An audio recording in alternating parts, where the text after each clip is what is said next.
Good morning to all of you in today's lecture of Chemical Plants Norms Calculation। आज के इस lecture में basically हम ये समझेंगे कि नॉर्म क्या होता है। आप सारे लोगों ने ये टर्म कई बार सुना होगा, बट कुछ लोगों के मन में काफ़ी सारे डाउट्स हैं। तो बेसिकली हम बात ये करेंगे कि नॉर्म्स क्या होते हैं, इनकी क्या इंपॉर्टेंस होती है केमिकल इंडस्ट्री में, इसको किस तरीके से कैलकुलेट किया जाता है, and various other things. Before starting today's lecture, अगर आपको मेरे लेक्चर्स अच्छे लगते हैं तो मेरे चैनल को सब्सक्राइब कीजिए और जितना ज़्यादा पॉसिबल है उतना ज़्यादा वीडियोस को लाइक कीजिए। मेरा ये जो लेक्चर है इसके पीडीएफ का लिंक मैं डिस्क्रिप्शन बॉक्स में डाल दूंगा, जिसको भी ये डाउनलोड करना है वहाँ पे जाके इजीली डाउनलोड कर सकता है। सबसे पहले हम ये बात करेंगे कि थ्योरी और प्लांट के बीच में बेसिकली वेरिएशंस क्या होते हैं। याद रखिएगा कि थ्योरी में हम बेसिकली कोई भी केमिकल रिएक्शन पढ़ते हैं तो वो एक स्टोक्योमेट्रिक इक्वेशन होती है। मीन्स जैसा कि मैं इस रिएक्शन में देखूं तो यहाँ पे मेरे को बोला जा रहा है carbon monoxide reacts with 2 times hydrogen molecule to forms methanol.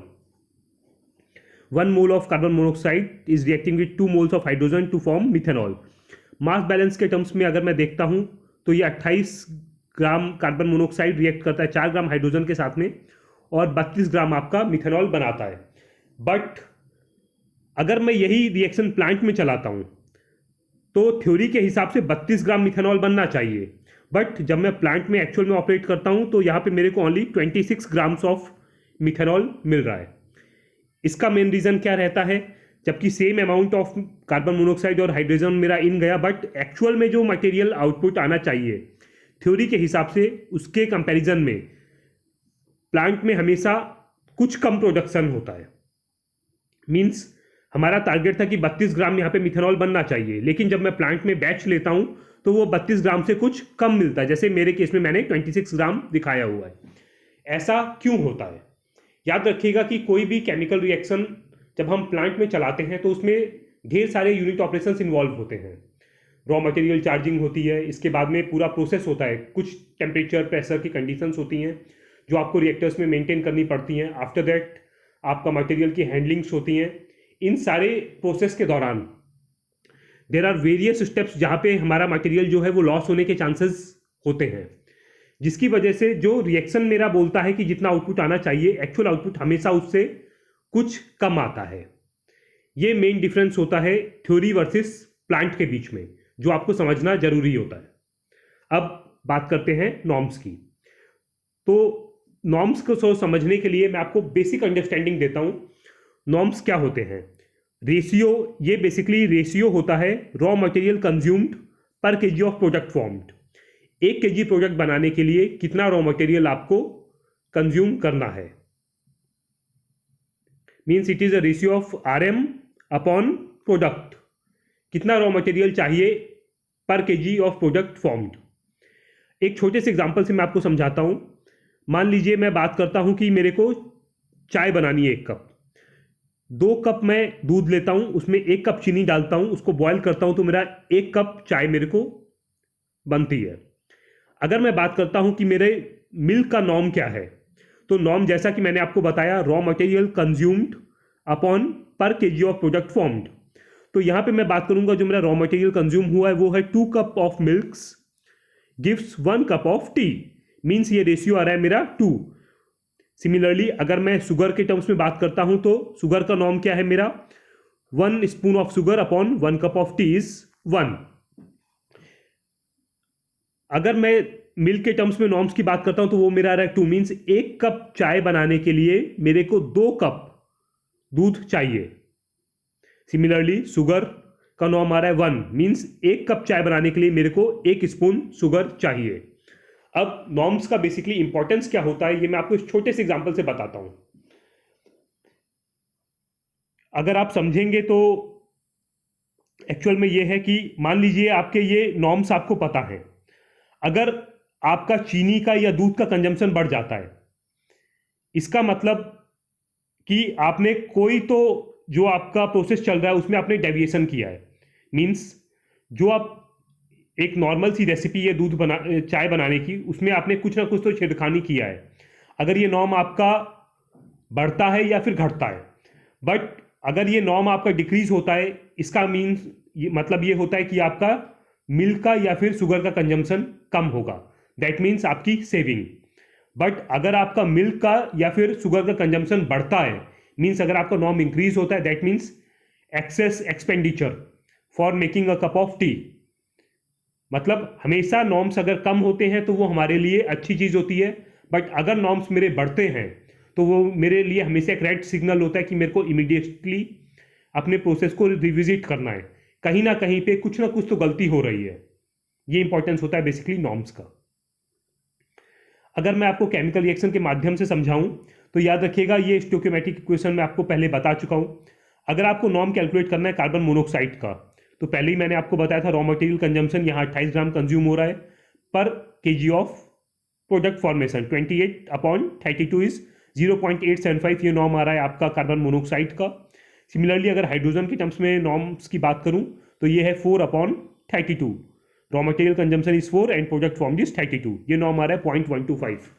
But जब मैं इसको प्लांट में चलाता हूं तो मेरा एक्चुअल आउटपुट आता है 26 ग्राम। मीन्स यहाँ पे जो मेरे नॉर्म्स है वो एक्चुअल में कैलकुलेट होंगे। ये थे थ्योरेटिकल नॉर्म्स, जो मेरी ये थ्योरी बोल रही थी कि इतना कंजम्पशन होना चाहिए, बट एक्चुअल में कितना हो रहा है वो मेरे को ये एक्चुअल प्लांट के जो रिजल्ट्स हैं वो बताते हैं। लाइक कार्बन मोनोऑक्साइड तो मैंने बराबर कंज्यूम किया 28, बट मेरा प्रोडक्ट जो फॉर्म हुआ वो 26 फॉर्म हुआ, मीन्स 1.076। जो थ्योरी के हिसाब से आना चाहिए था 0.875, मीन्स ये नॉर्म मेरा यहाँ इंक्रीज हो जाता है बिकॉज आउटपुट जो मेरा प्रोडक्ट का है वो डिक्रीज हो गया है। सिमिलरली अगर हाइड्रोजन के नॉर्म की बात करूं तो 4/26 दैट इज 0.154, जबकि स्टैंडर्ड बोलता है 0.125 होना चाहिए, मीन्स ये नॉर्म भी मेरा इंक्रीज हो जाता है। अब मूविंग टू नेक्स्ट स्लाइड।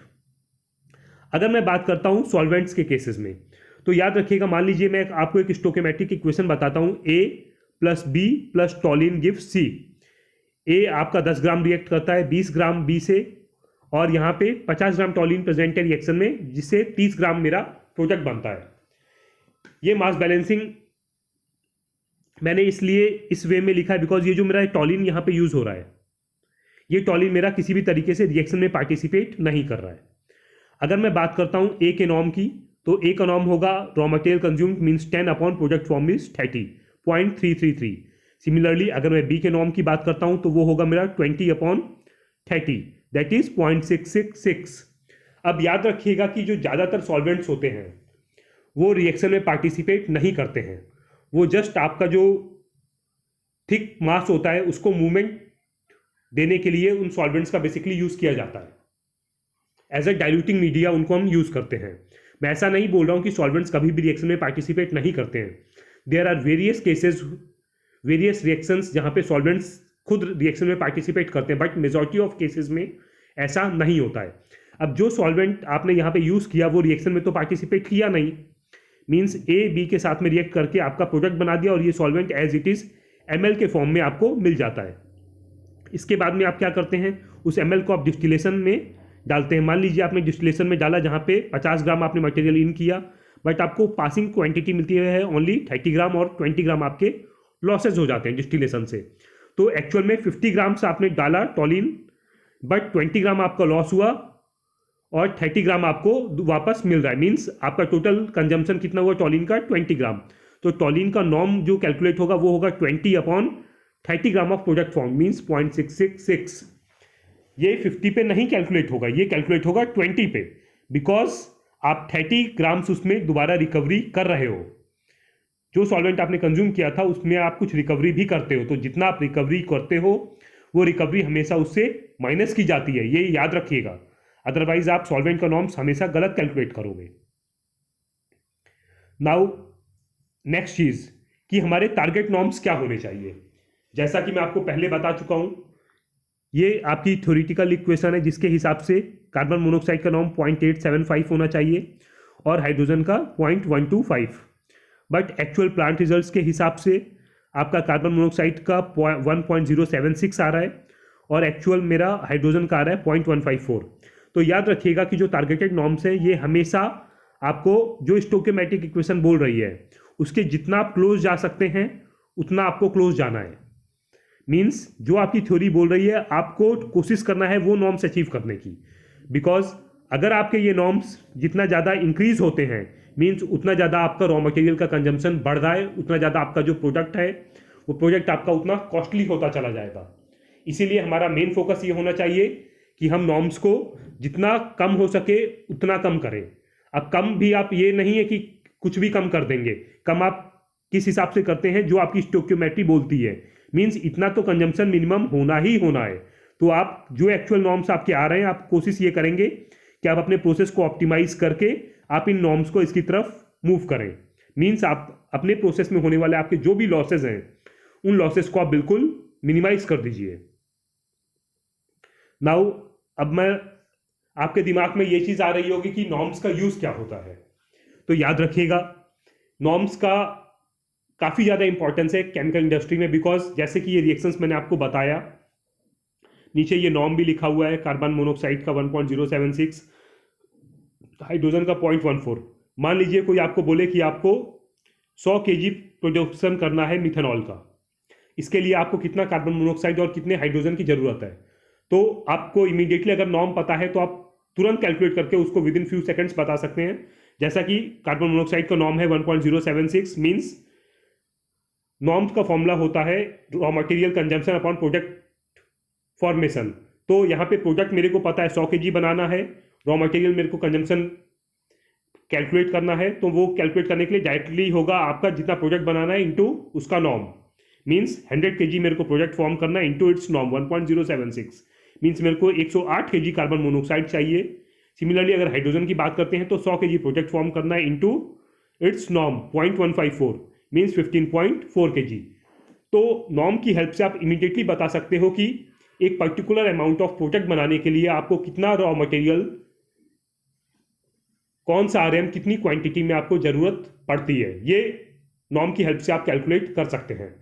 इसके साथ में आपको ये भी पता चलेगा कि आपके प्रोसेस में होने वाले लॉसेस कौन कौन से हैं, बिकॉज नॉर्म्स का डिफरेंट थ्योरेटिकल वर्सेस एक्चुअल आपको ये बताएगा कि आपके प्रोसेस में कितनी ज़्यादा इंप्रूवमेंट की गुंजाइश है। सो होप आपको आज का मेरा लेक्चर अच्छा लगा होगा। नेक्स्ट लेक्चर में हम अगेन मिलेंगे एक नए टॉपिक के साथ में। Till then, goodbye, have a nice day.